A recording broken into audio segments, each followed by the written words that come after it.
what were your expectations, your dreams regarding working here?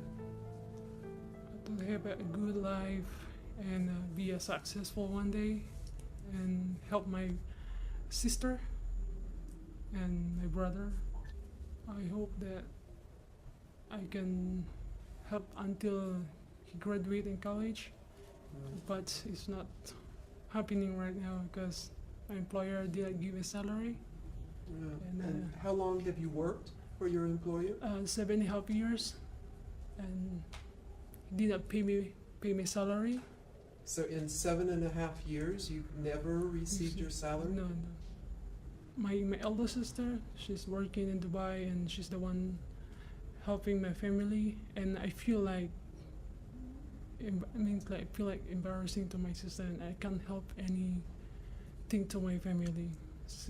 He trapped me like this, and what did you do to get out?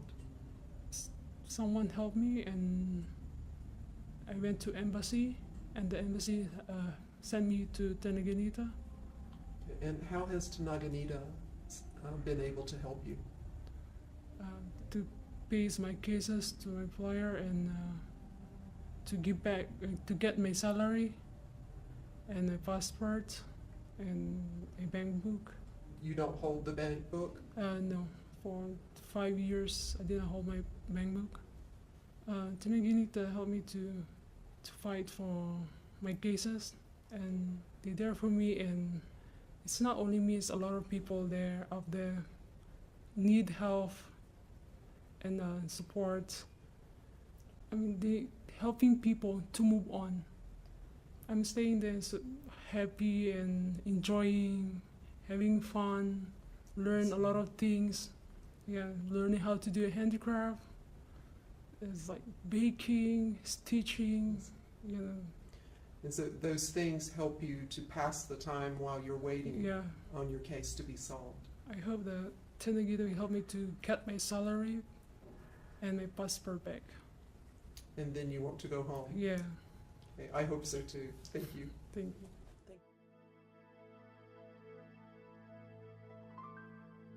Look into my world, see it, feel it through these eyes of mine.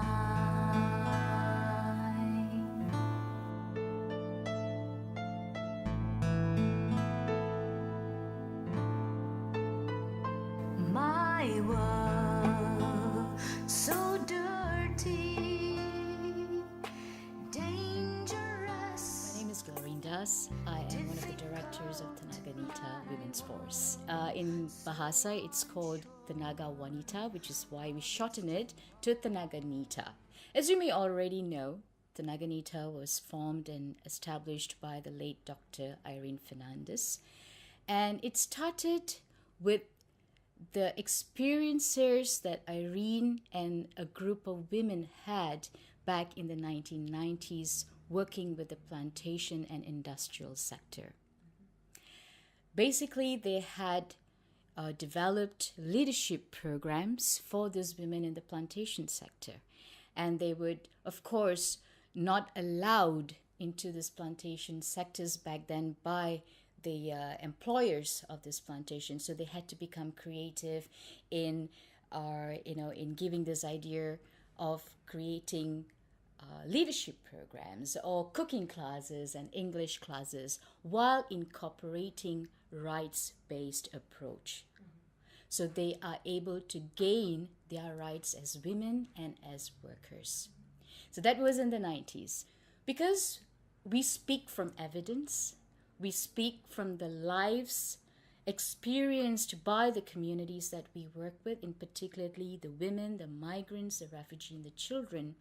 One of the most significant event, I like to call it an event, is when Irene got arrested in 1995 for maliciously publishing false news on the conditions of the detention camps in Malaysia. Now, we did not falsely or maliciously published those news. Those were evidences collected over the years, evidences given by people who have been directly affected. But under the Printing and Presses Act, we were charged for maliciously publishing this news. In the legal history of Malaysia, it is the longest running trial of 13 years. And in 2008, Irene was convicted. And she was given 12 months imprisonment. She was found guilty. But just like any activist, we didn't let it go. We appealed, and after a year later, she was acquitted, not because it was the gospel truth, but because the prosecution lost its notes. And that's how our legal system is in this country. So currently, we have conceptualized our programs into 3 major areas. That's the migrant rights protection, refugee action program, and anti-trafficking in person programs. They range from case management, legal aid support, information sharing, partnership building, and shelter. We have 2 shelters that shelters women, children work crisis, with an emphasis on sex and labor trafficking. The first stage of a case management would to be the rescue, or getting that person who is a victim out of that abusive situation. If the girl is fearful of us going to rescue her in the daytime, we also inform her to just get into a taxi and get the taxi driver to bring her to the office, or to someone who can help her bring to a safe place. It's not necessarily the diplomatic mission or the police station or even Tenaganita's office, a safe place where then she can be taken for counseling and eventually prepare her to make a police report. She's never alone in this process. There's always someone, either a volunteer or a staff or a lawyer who will be assisting her and with her and through the entire process. How do you come up and say, I have accepted this and this has increased my capacity as a woman and as a survivor to be able to talk about it and to also understand that I have certain rights. And this has come through from the hundreds of women that we have sheltered at Tenaganita, because ultimately they are the ones who make that decision. By understanding and building their capacities, we are also increasing their confidence to go back and be free again. Because almost 99.9% of the girls, women, and children that come into our shelter, they are basically dead. Now, when I say dead, there's no hope, right? Everything has been snatched away.